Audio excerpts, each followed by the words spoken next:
কাজীপুরে মাদক সহ দুজন মাদক কারবারিকে আটক করেছে কাজীপুর সেনাবাহিনীর সদস্যরা।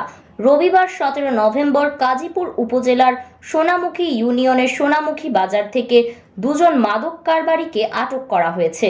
আটককৃতরা হলো সোনামুখী ইউনিয়নের গাছাবাড়ি গ্রামের নজরুল ইসলামের ছেলে সাইফুল ইসলাম, সিরাজগঞ্জ সদর উপজেলা টুকরাছনগাছা গ্রামের মহিউদ্দিনের ছেলে মোহাম্মদ নজরুল ইসলাম, কাজীপুর উপজেলা আর্মি ক্যাম্পের ভারপ্রাপ্ত camp commander senior warrant officer Mohammad Shariful Islam জানান, গোপন সংবাদের ভিত্তিতে কাজীপুর সেনাবাহিনীর একটি টিম সোনামুখী বাজারে অভিযান চালিয়ে 105 পিস ইয়াবা সহ দুজনকে আটক করা হয়েছে।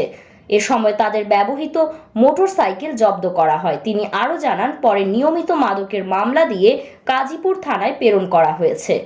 এদিকে কাজীপুর থানার এসআই হাসানুর রহমান জানান, মামলার প্রস্তুতি চলছে। মামলা হলে আসামিদেরকে সিরাজগঞ্জ বিজ্ঞ আদালতে প্রেরণ করা হবে।